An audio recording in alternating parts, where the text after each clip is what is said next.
Joining us now is Dr. Carole Lieberman. She's internationally renowned as the terrorist therapist. She's a board certified Beverly Hills psychiatrist, three-time Emmy honored television personality, radio talk show host, best selling author, professional speaker, and is a partner of the Job Creators Network Foundation. And she is joining us now. She just had an op ed in. Dr. Carole Lieberman, thanks for being with us. Well, thank you. Dr. Lieberman, you just had an op-ed in. I want to talk about that for a moment. I happen to agree with it. I'll just give people the title, and then you can kind of go on for there. It's Sure. Parents and Kids Can't Hang in There for Another Semester. And basically, you're arguing and saying that the mental health problems that are going to go along with another semester out of school outweigh any potential COVID-19 risk. You want to elaborate on that, Dr. Lieberman? Yes, absolutely. And I want everyone to know that I am talking about this from experience as a psychiatrist who has who treats children and families, and who has seen over the past months, since schools have closed, have seen what's been happening to these children and families, and it isn't good. The kids have lost their enthusiasm for learning. They have, in fact, already dropped out of school, so to speak, literally dropped out, because instead of, after a while, they didn't really tune in when they were supposed to, whatever time it was that their classes were supposed to be online. They knew that no one would really check on them, and they were bored, and they weren't really learning anything. So instead, they would just go to sleep. They would watch TV, playing video games, all of that. And then what happened at the end of the semester? They were given passing grades anyway, even if they didn't turn in all their homework, and they were promoted to the next year. So what we have created now in all the grades is a hole in their education that will never really be able to be made up. When they go on now to the next year, the teachers will expect that they have learned, all the curriculum from the year before. And even if they do try to make up for some of that, go over some of the past learnings that was supposed to happen, they're never going to be able to make up that hole. Not to mention, that's the educational part, but not to mention the emotional part that they have missed by not being in school.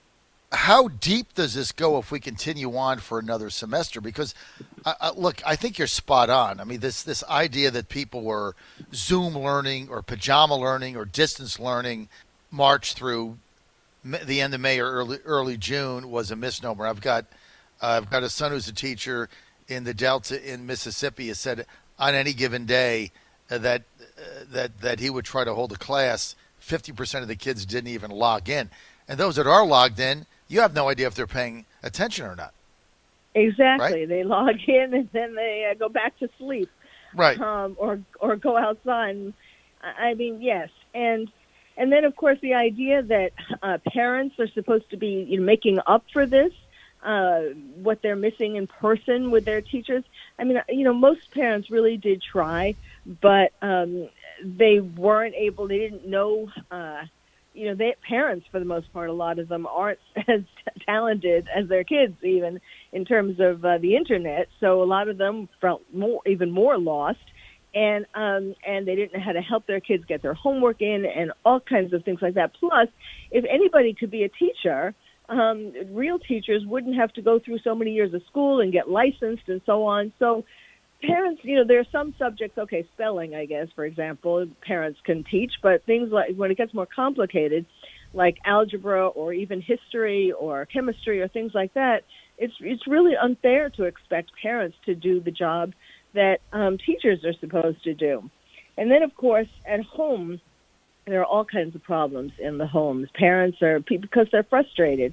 It's been very hard to be locked up all together for all these months and to be trying to help the kids. And so a lot of divorces divorce attorneys are talking about how now that when we had a little break, now they've begun getting calls from couples who want to get divorced, and of course that's not good for kids. And then, of course, child abuse. Some parents are so frustrated they take out their frustrations on each other, and some even take it out on their kids, even though these would be parents who would never have done something like this before. I want to get to Dr. Carole Lieberman with us, psychiatrist, Beverly Hills, just wrote a great op-ed on the mental downside, the emotional stress, and problems of keeping children out of school for another semester. I mean, so many doctors, pediatricians are writing about this, and yet the teachers union, I hate to say this on the air, Dr. Lieberman, they just don't give a rat's ass. I mean, they are determined to shut these schools down. Now, we just had on somebody from Maryland, the Montgomery County, which is just a suburb of Washington, D.C., high-income area. They're trying to shut down private schools. I mean, it's a frightening situation, and I can't understand, Dr. Lieberman, where the teachers' unions and the teachers are going with this. I mean, all the evidence, you put this great op-ed together, all the evidence is there, and now when you're starting to get child abuse cases, I mean, the whole thing with child abuse is child abuse gets reported because the kids go to school and they have evidence of it. Other than that, how would you ever report child abuse? You wouldn't know except it was from a neighbor. And now you're getting parents splitting up, which is bad. I mean, let me just ask you this. No evidence says that anybody's going to die going to school. There's no evidence. There was none in Europe. There's none in Germany. There's nowhere is there evidence. Where are they going with this? Why do they want to do this? Well, it's really shocking how so much, whatever you're talking about, there's a political underpinning. Now, I think there are a lot of dedicated teachers for sure, but teachers, for the most part, they would get paid or they would get some kind of subsidy, whether they go in to teach or not. So why not stay home and, just get some amount of money to keep you going? Yes, for some teachers who have underlying conditions, they might have more reason to be concerned, but for the most part, it's so political that, they just, teachers are doing shocking things like helping protesters learn how to topple statues, for example, architecture teachers. I mean, that's in college, but still, a lot of it, the underlying, the unions and so on, so much of that is political. And it's disconcerting and disappointing because you would hope the teachers, particularly would care more about the kids. And the kids are getting not only are they not having the benefit of socialization in school, learning how to share, talking about their problems, with other kids, getting support from other kids, learning leadership skills, in fact, with the pandemic, they can learn more about having empathy and compassion for one another and what everybody's been going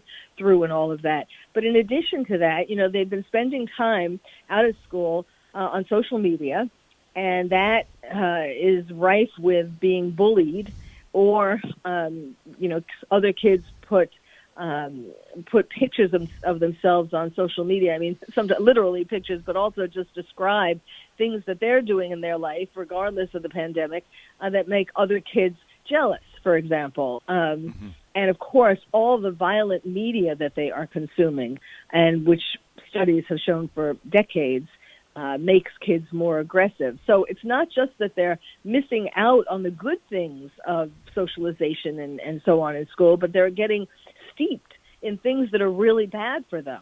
There's no question about it. I mean, the last child that we have home is a 16-year-old. Now, luckily, we made the decision to send him to Catholic school in second grade.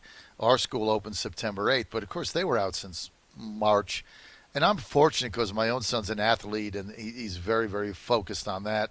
Very good ball player, so he doesn't do a lot of that stuff. But, I mean, he's on that computer most of the day when there was no school. And, I mean, you peek in there, see what games they're playing. All it is people getting shot. I mean, it's just people getting their head blown off one after the other with the games they play. And you have to realize, seeing that violence hour after hour after hour, how can that be a good thing? It's not a good thing. I actually testified before Congress several times about violent media and how bad it was. It is. It's gotten worse, certainly. And, the irony of the World Health Organization, they had made a diagnosis written in a diagnosis a couple of years ago of gaming addiction, and talking about people, how bad it is for kids or adults too to get addicted to video games, particularly violent video games. And then they came out and did a 180 and said, while you're home, you should watch video games, play video games. I mean, and it was just, of course there are all kinds of politics behind that. But no, there are countless studies, as I said, for decades, showing the impact. That doesn't mean that necessarily every child who watches hours and hours are going to go out and kill somebody, but they will becoming more aggressive. And school shooters, all of the school shooters, have a history of being addicted to violent video games. It's a sad state of affairs that we're in right now. We're with Dr. Carole Lieberman. She's a psychiatrist. She's also part of the Job Creators Network. She's in Beverly Hills. She's got her own talk show on the radio. She's been on TV many, many times testifying about this, has testified it to Congress. But it's sad that we're sitting here and having this discussion. Did you ever think in your lifetime you would be sitting on the radio at 6:20 a.m. Beverly Hills time talking to somebody in Washington, D.C. area about why you should send your child to school? Your head wants to explode. And yes. Every time you try to make an argument, I mean, the teachers union comes out, and like you said, they're putting, or my former guest said, they do these stunts by putting body bags in front of schools. I mean, all this is nonsense. And so I sit there and I say, all right, you're a teacher. What is it that you want? Do you just want to stay home and get paid? I mean, do you really have a fear of this? Because why are you shopping at Walmart? I mean, yes. Why did you go to Food Lion? Why are you at H-E-B? Why are you at Lowe's? I mean, why are you at doing anything? Why are you at Starbucks? I mean, you're not at home in a hazmat suit. So why don't you want to teach? For the life of me, I can't figure this out. And then the number of parents that are just standing around saying, well, okay, I'll continue to pay these taxes and you'll not educate my child to keep them safe. I can't believe that either. It's like, where are we going with this?